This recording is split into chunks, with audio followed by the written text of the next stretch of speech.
आज हम लोग बात करने वाले हैं आयोनाइजेशन एनर्जी के बारे में। आयोनाइजेशन एनर्जी, तो सबसे पहले देखेंगे कि आयोनाइजेशन एनर्जी होता क्या है। तो आयोनाइजेशन एनर्जी देखने से पहले हम लोग ये देखते हैं कि एक हमारा एटम है, इस पे हमारा कोई इलेक्ट्रॉन, तो ये न्यूक्लियस और इलेक्ट्रॉन के बीच में एक फोर्स, स्ट्रॉन्ग फोर्स लगता है, जिसको हम लोग इलेक्ट्रोस्टैटिक फोर्स के नाम से जानते हैं। इसको हम लोग इलेक्ट्रोस्टैटिक फोर्स के नाम से जानते हैं, ठीक। और अगर हम लोग बात करें इसकी डेफिनेशन की, तो आयोनाइजेशन एनर्जी की डेफिनेशन के बारे में अगर देखते हैं तो इसका डेफिनेशन बोलता है हम लोग को the minimum energy required to remove an electron from valence shell of an isolated gaseous and neutral atom to infinity. तो डेफिनेशन हमको क्या बोलता है कि अगर हमारे पास ये इलेक्ट्रॉन है, ठीक, ये हमारे पास न्यूक्लियस है, इसमें एक इलेक्ट्रॉन है, ठीक है। तो सपोज कोई अगर हम इसको एनर्जी देते हैं, ठीक, और एटम कैसा होगा, गैसियस होगा, न्यूट्रल होगा और आइसोलेटेड होगा। अगर वो आइसोलेटेड नहीं हुआ, अगर वो ग्रुप के साथ कंपाउंड बना रहा है तो उसका प्रॉपर्टी चेंज कर जाता है, इसलिए हम लोग आइसोलेटेड लेंगे। और गैसियस इसलिए लेंगे क्योंकि उसमें से इलेक्ट्रॉन निकालना सबसे इजी होता है, तो इसलिए हम लोग गैसियस एटम ले रहे हैं। और न्यूट्रल इसलिए ले रहे हैं क्योंकि अगर उस पर कोई चार्ज आता है, पॉजिटिव चार्ज या नेगेटिव चार्ज आता है, तो उसका आयोनिक रेडियस में डिफरेंस आता है, जिसके कारण इलेक्ट्रोस्टैटिक फोर्स घटता है या बढ़ता है, जिसके वजह से हम लोग न्यूट्रल एटम लेते हैं, ठीक। अगर हम इसको कोई एनर्जी दे रहे हैं, इस एटम पे ध्यान दीजिएगा, इस एटम पे कोई अगर हम एनर्जी दे रहे हैं, ये इलेक्ट्रॉन हमारा बाहर निकल रहा है, ठीक, इलेक्ट्रॉन बाहर निकल गया, तो ये जो एनर्जी रहेगा, इसी एनर्जी को हम लोग क्या बोलेंगे, आयोनाइजेशन एनर्जी। और ये एनर्जी कैसा होगा, मिनिमम एनर्जी होगा। इससे अगर ज्यादा, अगर इसका बात करें हम लोग यूनिट का, तो यूनिट अगर देखते हैं तो यूनिट हमारे पास आता है इलेक्ट्रॉन वोल्ट पर एटम। और इसी को हम लोग किलो जूल में अगर बात करें तो किलो जूल पर मोल। तो हम लोग जानते हैं कि एक इलेक्ट्रॉन वोल्ट में 1.6 into 10 to the power -19 joule होता है, और एक इलेक्ट्रॉन वोल्ट पर एटम में अगर बात करें तो 96 किलो जूल पर मोल होता है, ठीक। तो इसमें क्या हो रहा है आयोनाइजेशन एनर्जी में कि हम सिस्टम में हीट को दे रहे हैं, एनर्जी को दे रहे हैं। अगर हम एनर्जी देते हैं किसी भी सिस्टम में तो उसका डेल्टा एच का बात करें, अगर डेल्टा एच जो है या तो पॉजिटिव हो सकता है या तो निगेटिव हो सकता है, ठीक। किसी सिस्टम में अगर हम हीट देते हैं, एनर्जी देते हैं, तो वो जो प्रोसेस होता है वो हमारा एंडोथर्मिक प्रोसेस होता है।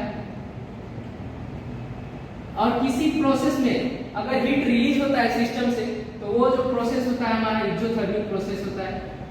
तो आप लोग गेस कर रहे होंगे कि आयोनाइजेशन एनर्जी किस तरह का प्रोसेस होना चाहिए, क्योंकि इसमें हम सिस्टम में एनर्जी दे रहे हैं, तो इसलिए हमारा जो प्रोसेस होगा वो एंडोथर्मिक होगा, ठीक है। तो दिस प्रोसेस इज, इस बात को लिखेंगे, दिस प्रोसेस इज एंडोथर्मिक।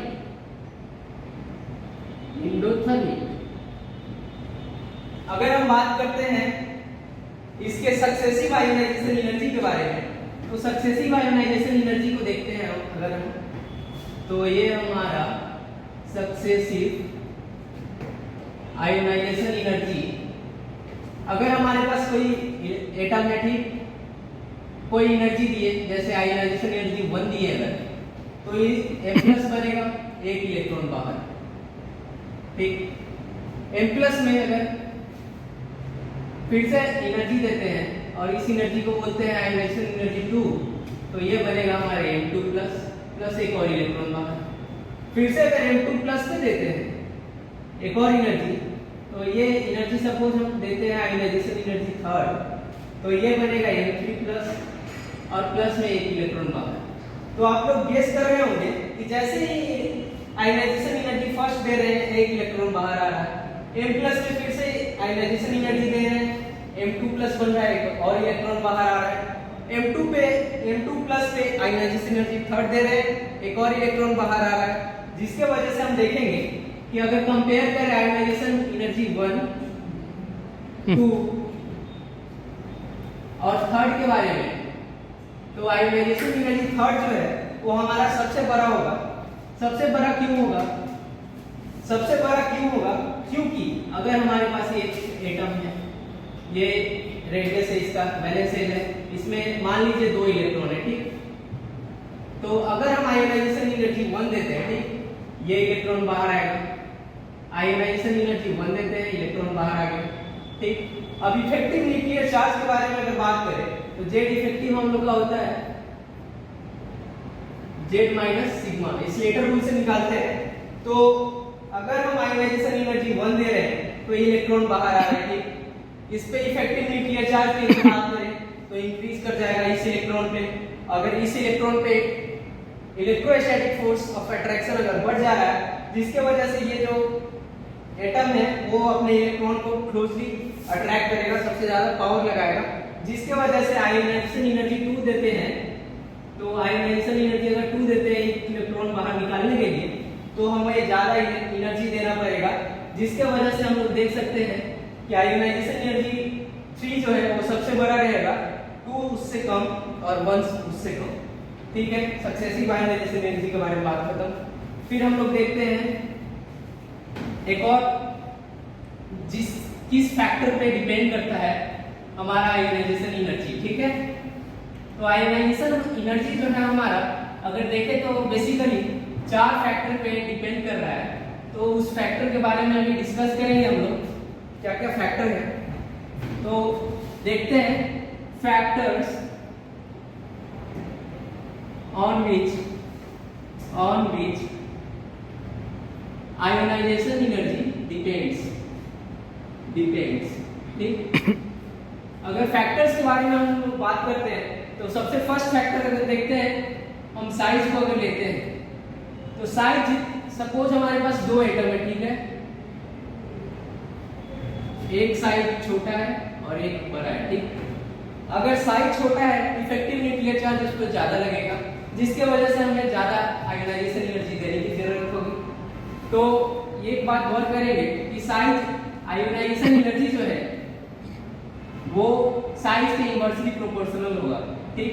जितना बड़ा साइज उतना कम आयोनाइजेशन एनर्जी हमको देना पड़ेगा, और जितना छोटा साइज उतना ज्यादा आयोनाइजेशन एनर्जी हमको देना पड़ेगा। तो साइज का बात हो गया। फिर दूसरा इफेक्ट हम लोग देखते हैं न्यूक्लियर चार्ज, ठीक, न्यूक्लियर चार्ज। तो न्यूक्लियर चार्ज की अगर बात करें हम लोग तो न्यूक्लियर चार्ज देखेंगे कि जितना ज्यादा न्यूक्लियर चार्ज एटम पे लगेगा उतना ज्यादा हमें मेहनत करना पड़ेगा इलेक्ट्रॉन निकालने के लिए, उतना ज्यादा एनर्जी देना पड़ेगा। तो न्यूक्लियर चार्ज अगर जितना ज्यादा होगा, न्यूक्लियर चार्ज जितना ज्यादा होगा उतना ज्यादा हमें एनर्जी देना पड़ेगा, ठीक है। तो इसलिए जो न्यूक्लियर चार्ज है वो डायरेक्टली प्रोपोर्शनल हो जाएगा आयोनाइजेशन एनर्जी का, ठीक। दूसरा फैक्टर हम लोग देखेंगे। तीसरा फैक्टर अगर बात करें हम लोग तो तीसरा फैक्टर होता है पेनिट्रेशन इफेक्ट, बोलते हैं जिसको पेनिट्रेशन इफेक्ट।